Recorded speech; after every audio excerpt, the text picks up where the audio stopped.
Deixe o seu like, se inscreva no canal e ative o sininho para receber as notificações. Salve, salve, viajantes! Sejam bem-vindos! Apertem os cintos, pois estamos indo pra Vênus hoje com uma convidada ultra especial. Vocês estavam ansiosíssimos por isso. Nós também. Estamos aqui, ó. Eu sou a Yas, ao meu lado, Cris Paiva. E hoje na nossa frente, Penélope Nova. Bela bosta! É zoeira. Fala mais pertinho aqui do Bela meio. bosta. Um dia eu olhei e falei, cara, acho que ficar com meninas, por que não? Experimentar e tal, ver qual é. E acabei fazendo isso porque eu tinha um namorado que era virgem quando começou a namorar comigo. E a gente era muito apaixonado. Eu era 6 meses só mais velha que ele. Eu não era virgem quando a gente começou a namorar e ele era. E 1 ano e meio, 2 anos de relacionamento, quando ele tinha 18, quando a gente se conheceu, quando ele fez 20, me veio uma coisa do tipo, cara, esse moleque é lindo, ele tem 20 anos e ele só sai comigo. Que merda. Eu não tenho direito. Ele não precisa. Os 20 anos dele são agora. Eu amo ele. Ele me ama, eu tenho certeza. A gente era muito apaixonado. Mas eu não posso ser a razão pela qual ele vai abrir mão de algumas experiências que são pertinentes, que são próprias, que são agora. Não no meu turno. Eu chamei ele e falei, senta aí, a gente precisa trocar uma ideia. Então, eu tava pensando isso, mas aqui não sei o quê. Acho que você precisa ficar com outras meninas. Oi? Tipo, como assim? Eu fui em crise. E eu falei, não, eu sei que é difícil entender. Não, mas por quê? Você quer terminar comigo? O que tá acontecendo? Você quer ficar com alguém? Não, brother, realmente é isso aí que eu te falei. Vamos pensar, ó, joga 25 anos pro futuro, a gente ainda tá junto, casado, eu com 3 filhos e tal, você vai estar fatalmente comendo a secretária. Ou algo que o valha. Ou não, a gente ficou um tempão junto, tal, separou.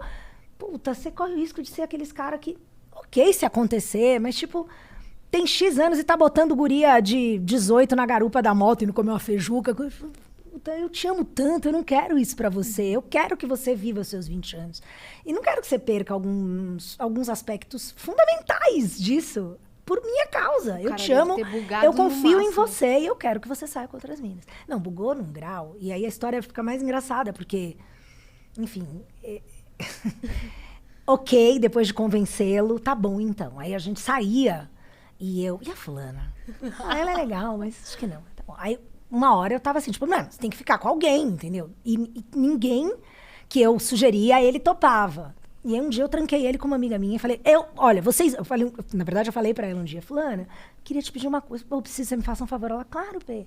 Então, sabe, meu boy, sei... Ele é gatinho, né? Claro. Eu falei, ele também te acha mal gatinho. Ela, sério? Não, é que eu queria te pedir um negócio, pode dar pra ele, por favor? Você queria a todo custo colocar o cara... E aí eu tranquei ele com ela um dia, voltando numa festa. Eu ia dormir na casa dela, gente, era um grupo de amigos. Eu falei, eu não volto, assim, eu vou pegar comida, vocês precisam, por favor, se peguem. E eu não volto com as batatas fritas e os sanduíches antes que vocês se pegarem. E aí rolou. Enfim, depois eu ainda fiz ele ficar com outras meninas. Fiz assim, né? Tipo, possibilitei ele. Uma hora chegou pra mim e falou, cara... E eu falava, e aí, foi legal? Ah, foi. Mas, pô, eu amo você, tipo, quero ficar com você, não quero namorar outra pessoa. Não, tudo bem, mas valeu, que bom, experiência. É isso, massa, saca? É isso. E assim foi. Um dia ele virou e falou, pô, não acho justo. Tudo bem que você não era virgem, mas você também não teve, assim, todo esse monte de experiências. Então, se eventualmente aparecer alguém com quem você queira ficar, acho que você tem que ficar. E aí ele tinha contado pra uma amiga dele essa história, na época que eu tava, né, querendo que ele ficasse com outras meninas. E ele, uma hora, começou a achar que eu era lésbica. Que em algum grau eu estava revendo talvez minha sexualidade, que era um plano para não deixá-lo sozinho, porque eu gostava muito dele. Enfim, teorias malucas. E ela falou, não, nada a ver, super normal. Eu acho que a nossa sociedade acaba dando mais espaço para as mulheres flertarem com a possibilidade de ter uma relação homossexual, nem que seja a título de curiosidade, e pá, super normal. Eu já pensei nisso, né? É uma coisa que acho que a maioria das mulheres vislumbra e tal. Acho que não, você não confia na P? Ela não é tão legal? Não é sua mina? Não, ela não tá mentindo e tal. Bom, para encurtar a história, um dia meu carro quebrou, ela morava perto do meu trampo, e os pais sempre viajavam. Ela falou, não, ela ficou sabendo, ela era realmente amiga dele. Ela falou, não, venham dormir aqui. Passa o fim de semana aqui enquanto o carro da P arruma. Ah, tá bom. Fui trabalhar, fui pra casa dela. Ele já tava lá, normal também. Jantamos, pá. Fui dormir. Mano, eu acordo com essa menina em cima de mim, tá ligado? Me agarrando e beijando. E eu tipo, opa! Do nada. Aí pensei, cara, acho que tá aí uma oportunidade. E ainda pensei, posso botar o Dani nessa. Opa! Falei, acho que, né, enquanto rolava, tipo, uma hora eu olhei e tava sentado lá do outro lado, no chão, assistindo, assim, sabe? Tipo, feliz, só de ver. Aí eu falei, posso chamar, né? Claro. Bom, e assim, a gente começou a namorar com a guria. E namoramos um tempo assim, ela terminou com o namorado. Gente, muito engraçado. O namorado era amigo do meu ex. Vocês viraram um trisal? Aham. E daí durou um tempinho e ela bugou. Não, mas espera, se a gente ficar junto e a gente tiver filhos, né? Oi?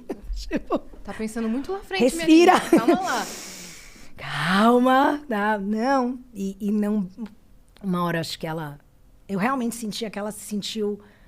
Ela não soube lidar com a situação dela, o que é uma coisa meio doida, eu entendo a pressão, né? A gente era realmente muito relaxado, eu, sobretudo.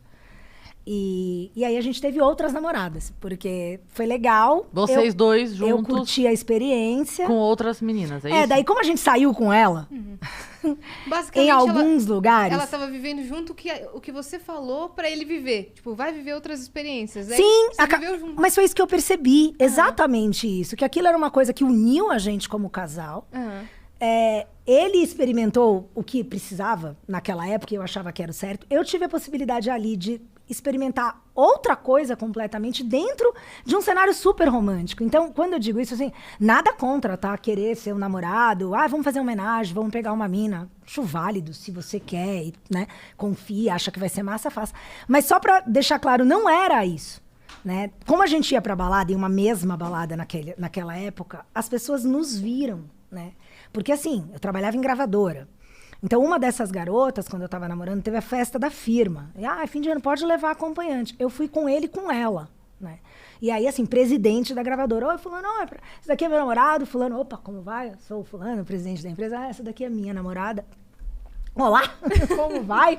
Prazer. A gente ia ao Play Center, né? Então, a gente ia pro rolê, saía de manhã e ia pro Play Center. Então, isso aconteceu por um tempo, a gente namorando. Eu tive algumas namoradas com ele. A partir disso também surgiu aquele lance de... Chegou o chocolate quente. Aí vocês tiveram outras namoradas enquanto casal. Quando você Não, e aí surgiu de, tipo, às vezes ele ficar afim de uma pessoa. Ele falou, pode ficar com os caras também. Então, ok. Ele viveu um sonho, né?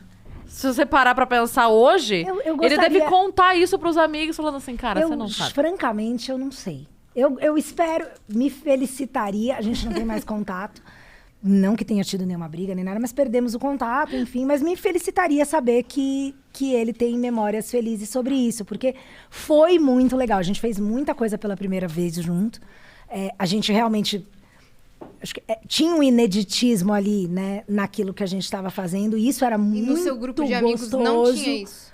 Não. Não tinha, né, Não cara? tinha. Então, era o descobrir de uma... Era o início de uma cena eletrônica no Brasil e tudo que estava em volta disso naquela época, junto com isso, saca? Então, foi realmente muito especial. Então, teve coisas maravilhosas, assim, de tipo... então, mas fica com os caras também, né? Porque tinha umas meninas que, às vezes, assim, fica lá com ela. Porque já teve ano novo, deu chavecar a mina pra ele. Falar, fica, ele é ótimo... Meu boy pega ele. E a menina, tipo, oi, como assim? Ou de eu ver ele conversando com uma menina, e aí eu falar, entender que... quer pegar? Vai lá e tal. E você chegou a ver acontecendo? Nas festas, assim? Você não ligava? Não sentia ciúmes, né? Às vezes, quando era alguém que eu tava pegando, eu tava beijando também. E se não era alguém que eu tava pegando, ok, deixa ele pegar. Que aí foi meio isso, tipo, tinha umas meninas que eu...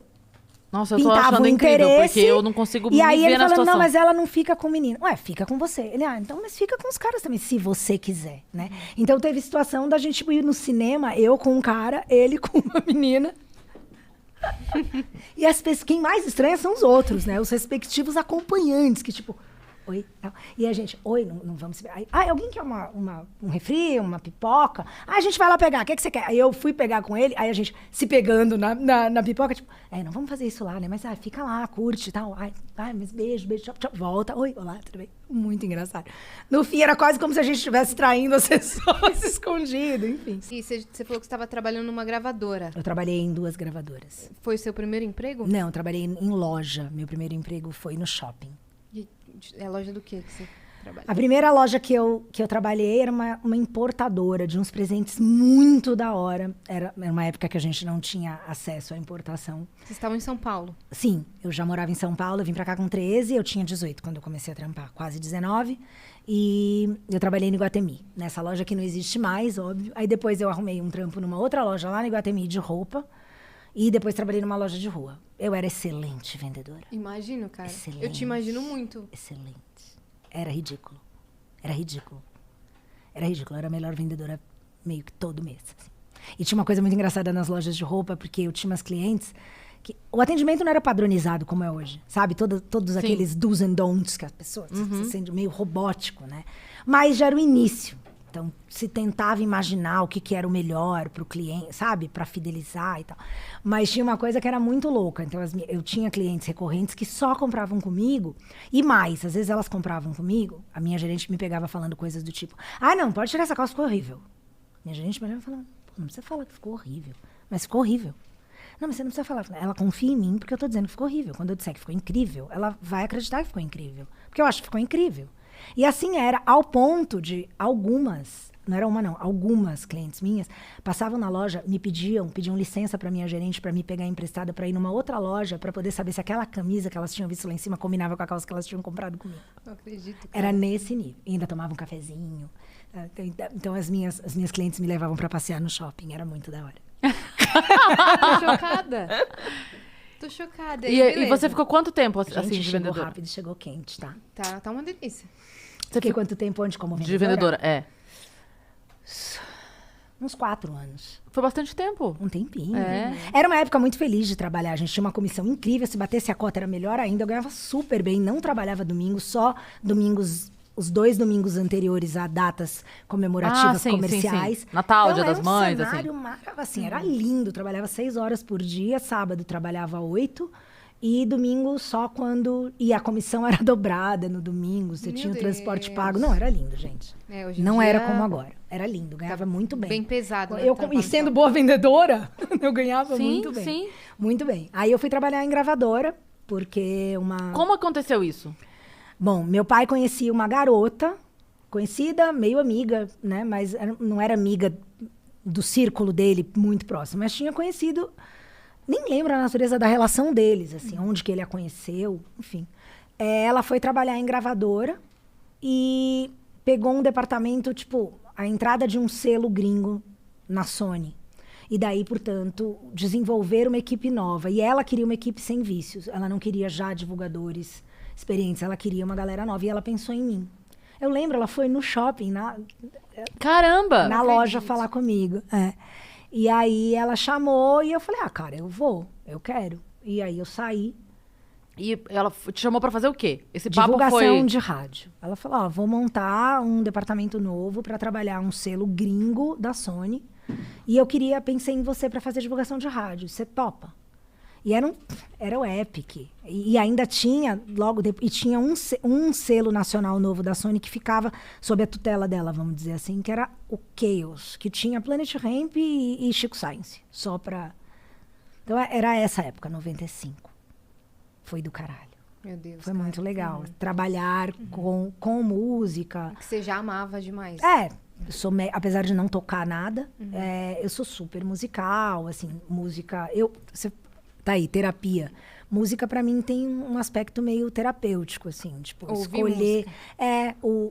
me colocar... Música né? O conceito de playlist eu já pratico há muito tempo, assim. Então, dependendo do meu estado, do que eu tô ou do que eu quero ficar, eu vou escolher uma trilha sonora. Sempre tem música. E tem efeito sempre. Muito Ao positivo, ponto de, né? no meu carro, eu tenho 2 celulares, porque eu tenho um pra fazer o pay ponto quando eu faço. Eu tava fazendo com regularidade, agora não tô. Mas o celular ficou, enfim. E eu uso ele, tipo, de iPod, porque a ideia pra eu falar com alguém no celular, no carro, eu ter que parar de ouvir música. Não, se eu tiver que parar de ouvir música, não. Então, eu tenho 2 celulares, porque um vira no carro, vira iPod. Mas enfim, por que a gente tava falando disso? Porque trabalhar com música foi muito legal. E aí, de lá... Uma coincidência, seu pai, Marcelo Nova, do Camisa de... Vênus! Olha, só as melhores coisas vêm de Vênus. Exatamente. Tem vida inteligente em Vênus. E aí, eu mudei de gravadora depois de um tempo.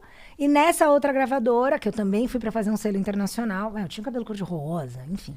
Ah, você já tava toda alternativona. A foto que eu postei ontem, eu achei muito engraçado, porque era 93. E era o primeiro festival mix de sexualidades. Eu tinha comprado aquela camiseta que eu tava usando na véspera da foto. E é o triângulozinho escrito rosa de ponta cabeça, escrito love e tal. Então, era muito o início de uma consciência, né? E aí, quando eu fui pra gravadora, tinha esse aspecto. Tipo, essa menina não é normal. Daí, apareceu a MTV, era um selo da Warner, dentro da Continental, que é uma divisão da Warner. E um selo gringo e tinha clipe. E a Continental é um selo que tem muito sertanejo e samba, tradicionalmente. Eles nunca tinham tido um selo internacional. E daí, quem vai fazer esse selo? Vamos contratar alguém. Me tiraram da Sony e me levaram pra lá, pra fazer.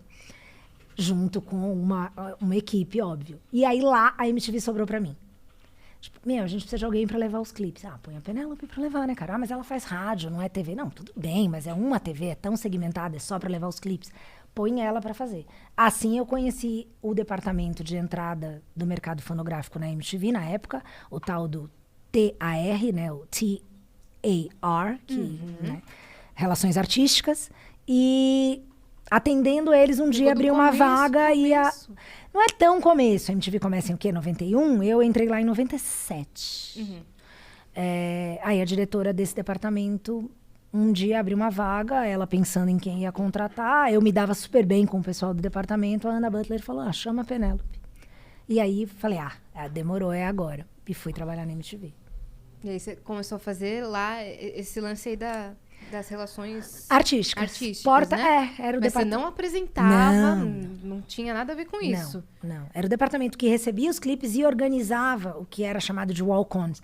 Então, meio que isso, assim, o artístico hoje sou eu aqui, né? Então, o departamento de relações artísticas era aquele que acompanhava as gravações junto com alguém da gravadora. Então, era meio que a cara da MTV, o representante da MTV que estava à disposição do artista e do mercado fonográfico da gravadora ali para fazer essa ponte. Então, os eventos com muitas artísticas, VMB, Rock Go, Luau, era organizado, a produção pensava, executava, mas quem intermediava tudo isso e estava sempre presente era o departamento artístico. Você lembra o primeiro clipe que você foi acompanhar a gravação? Nem fudendo. Não, nem era clipe que a gente acompanhava a gravação. Eu levava o clipe, na gravadora a gente levava o clipe, falava, vai tocar, um pouco que nem levar a música na rádio. Na MTV era tipo, o artista vem aqui, vai lançar o clipe. Certo. Vai ter o artista, hoje o Planet Ramp vai lançar clipe novo. Então marcava, eles vêm aqui pra falar do clipe, vai passar em que programa? Aí marcava lá na grade, fazia esse trâmite com a produção. E no dia o artista chegava, ficava lá na sala, no artístico, era lá que recebia, pedia o iFood, tomava o cafezinho, tá na hora de subir. Então ia alguém do departamento acompanhando pra exatamente garantir que o cuidado, o transcorrer, o que vai perguntar, era um cuidado mesmo, né? Porque tinha uma responsabilidade ali que o departamento que falava com os artistas era o artístico. E você já tinha esse feeling para fazer esse trabalho? Ou você foi trabalhando isso com o tempo? Qual trabalho? Esse que você está descrevendo. De levar, de conversar com essas pessoas. Esse cuidado. Tinha, a gente meio que aprendia no departamento também como é que funcionava.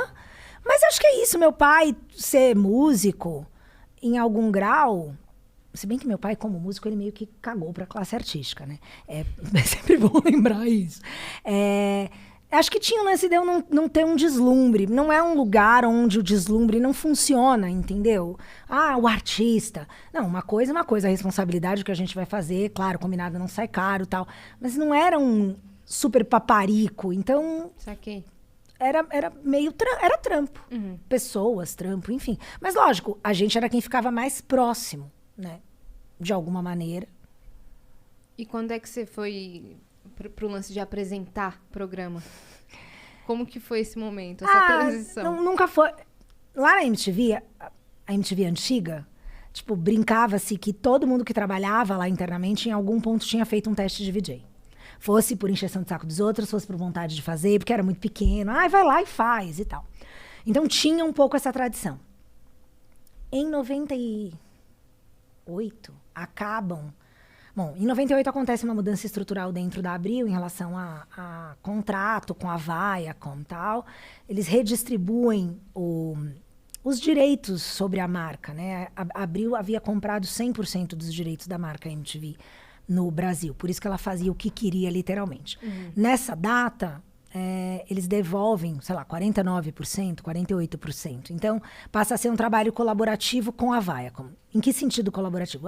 Vamos seguir as diretrizes da MTV mãe, a MTV US. Esse é o modelo de MTVs no mundo, sempre foi. A única MTV fora desse modelo foi a MTV Brasil por aquele período. Então, quando se devolve isso, ok, então a gente vai... O que vocês fazem aqui? Porque é um momento que antes não dava dinheiro, a gente quer que dê dinheiro. Então, reorganiza, troca essa diretoria, vamos fazer isso aqui. Então, como é que a gente vai saber como é que dá dinheiro? Vamos falar com quem já tem esse business e faz ele andar male-male. O que vocês fazem aí? A gente vai fazer aqui. Então, surge clipe de pagode, todo mundo meio que lembra dessa época. Acaba o I.O. MTV, acaba o Fúria MTV, acaba o Lado B. Aqueles programas muito nichados, eles acabam. Por um ano, eles não existem. Aí é um quiprocó, porque a audiência sente falta. Aí a própria MTV também entende que não é pra ficar sem, mas que então vamos dar uma mudada. Porque, por exemplo, falando do Fúria MTV, metaleiro é muito purista, é só heavy metal. Na época tinha o new metal. New metal não é metal, metal é metal puro. Então, era muito, muito, muito segmentado. Então, vamos voltar para vamos montar um programa que seja para um estilo de rock pesado, mas que seja mais amplo, mais, né, que permita hardcore, né, que permita o new metal, que tá surgindo, e puta potencial comercial, e é tudo rock pesado. Vamos botar nesse guarda-chuva. Aí começa. Mas então vamos ter um apresentador. Quem vai ser?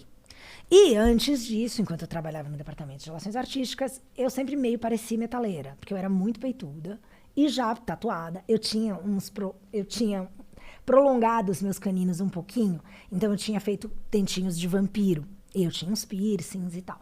Então, eventualmente, quando vinham umas bandas de metal gringas e entravam lá na sala, sempre, na maioria das vezes, rolava um certo olhar, uma avaliação da minha pessoa por parte dos gringos. Aí minha diretora já sempre falava, põe a Penélope pra acompanhar os metaleiros, porque eles já adoram ela mesmo. E era trabalho, eu tinha que ir, então, tal, tudo bem.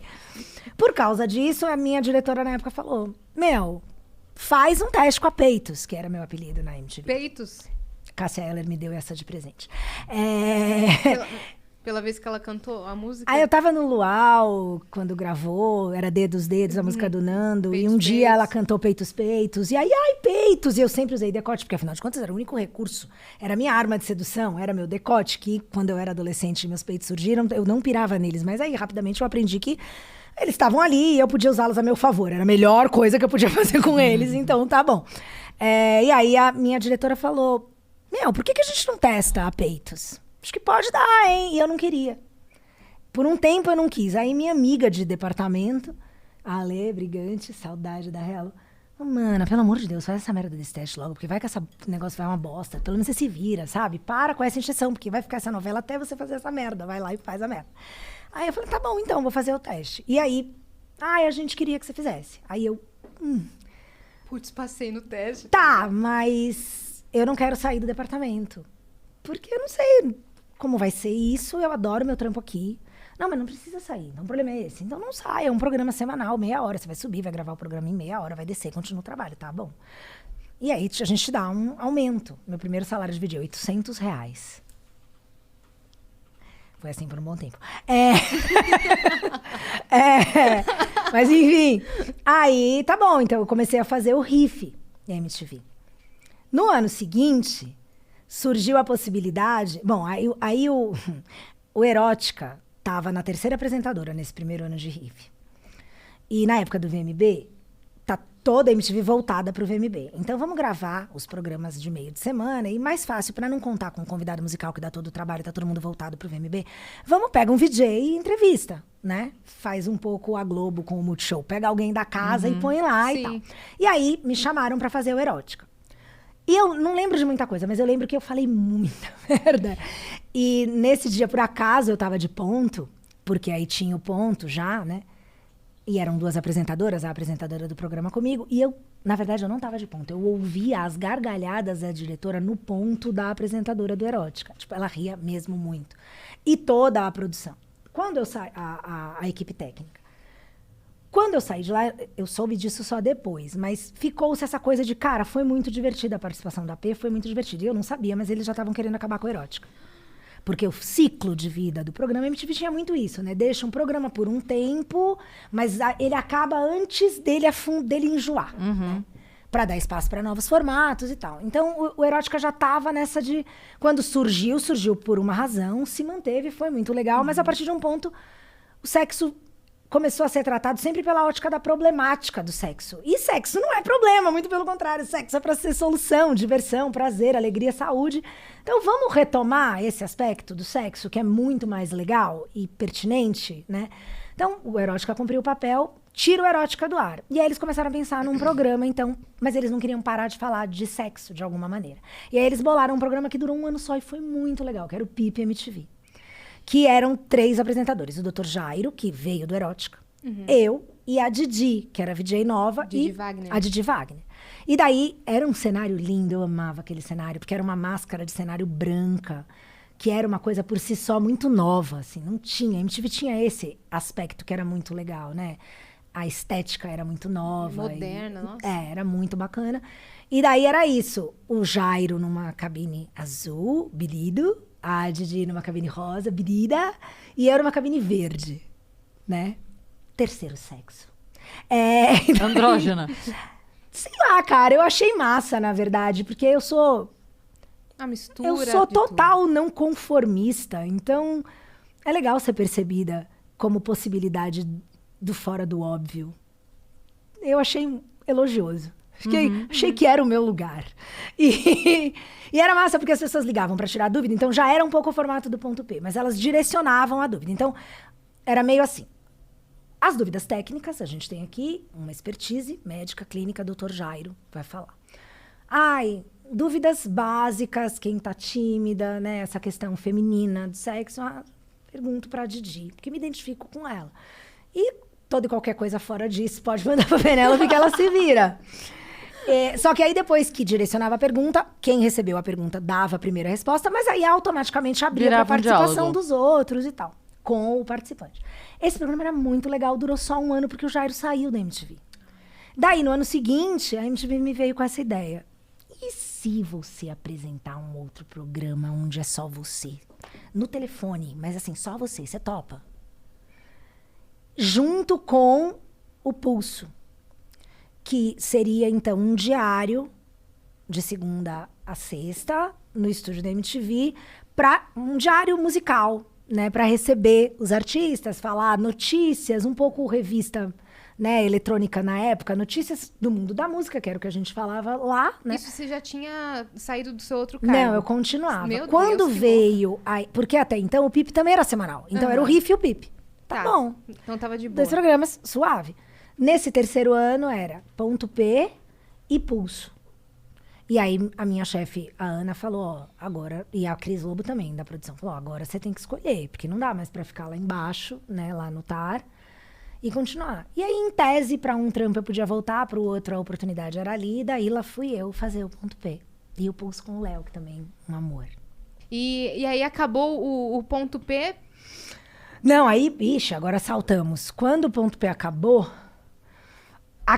porque já era meio essa coisa de, já tem 5 anos. O ponto P tinha um lance. O ponto P, acho que depois do 2º ano dele, ele sempre foi uma das 3 maiores audiências anuais da casa. Mas ele era um fracasso comercial. Porque não se põe dinheiro. E aí a gente vê que algumas coisas ainda bem mudaram, né? A internet colaborou muito, houve resistência de mercado, mas hoje você fala de sexualidade. Muito embora as marcas que têm produtos para sexo, mesmo grandes, foram as que entraram por último nessa história. Muito louco. Empresas de camisinha não faziam merchas no ponto P. Eu acho muito bizarro, né? Mas era um fato. E aí, uma hora, além de ter dado o tempo, um pouco, acho que a MTV queria, na época, a diretora falou isso pra mim, falou, cara, a gente acha que você merece uma oportunidade de ganhar comercialmente. E a sensação que a gente tem é que, enquanto você estiver à frente de um projeto que fala de sexo do jeito que você fala, isso acaba em algum grau diminuindo essa chance. Então, a gente, tipo, tira o ponto P e a gente queria te propor um ao vivo diário na rua. E isso é muito legal, porque na época também eu fiquei sabendo que eles queriam ao vivo na rua e queriam que fosse uma mulher. Não queriam colocar um cara. Mas, ao mesmo tempo, na rua, ao vivo... Em vários bairros diferentes. Precisa de uma... Precisa de um ânimo. Assim, tem que ter uma boa medida de coragem mesmo, né? Eu nunca esqueço que a primeira matéria que eu fiz na MTV foi uma matéria pro MTV Noir, o jornalismo deles. E eu fiquei sabendo que eu não fui a primeira opção. Mas eles queriam... Era uma parada lá no Amazonas... um colégio que tinha um barco-escola lá, eles receberam esse convite, era muito bacana, falaria eventualmente do barco-escola, mas você tinha todo um cenário, ia levar a equipe, fazer imagens incríveis no Rio Amazonas e tal. Pô, legal, eles avaliaram que valia a pena, e eles não queriam levar um cara. Falaram, não, vamos levar uma menina. Sim. Ninguém queria. Quando chegou pra mim, eu não sabia que ninguém queria. Mas quando me falaram, eu falei, nossa, sério? Imagina, vamos agora! Inclusive, quando a gente foi... Eu lembro que a gente tinha o barco-escola, mas a gente ficou na lancha da diretoria lá, tinha um cara, nossa, péssimo, esse cara, ele fumava cigarros e jogava as bitucas no rio. Eu queria jogar ele no rio. Mas, enfim, as coisas que algumas coisas traumatizam. As lembranças. Marcam. Mas deu pra ver a raiva. É super incoerente, né? Sem querer ser a eco chata, tipo, brother, o que você tá fazendo? Mas, enfim. Aí eu tava lá e, pô, a gente tava no Rio Amazonas e eu queria muito mergulhar no Rio Amazonas. Queria nadar. E aí eu falava, moço, porque aí eu já fiquei brother do cara do barco, do marinheiro. Não, amigo, mas eu tenho que nadar. Ele falou, não, mas aqui não pode, porque aqui não é favorável, aqui tem muito bicho, aqui não é seguro. Aqui... Falei, então uma hora você tem que me avisar quando que é seguro. E um dia, a gente ficou lá, acho que 3 dias, um dia ele falou, cadê a mocinha que vai mergulhar aí? Se você quiser mergulhar aí, pode mergulhar aí. E, era uma água muito escura, tá ligado? E eu falei, mas assim, na hora, oi, é aqui? Pode? Já tava, tipo, tirando a blusa. E eu pulei e a galera da equipe, eu achando que todo mundo ia vir nadar. Não, eu... Vai indo que eu já vou, né? Mas como assim? Só você. Ninguém veio. Mesma coisa lá também, quando a gente encostou numa índios, assim, né, que ficam ali meio pro turismo mesmo. Então tem umas crianças e tem uns bichos. Eles têm uns bichos preguiças que ficam ali. São meio soltos, já foram domesticados. E tem umas cobras. Cobras grandes mesmo. Meu Deus. E quando a gente vinha se aproximando, o barco se aproximando e encostando, a gente vai gravar ali, tem uma matéria, a gente vai mostrar os artefatos que eles fazem e tal, conversa com eles um pouco.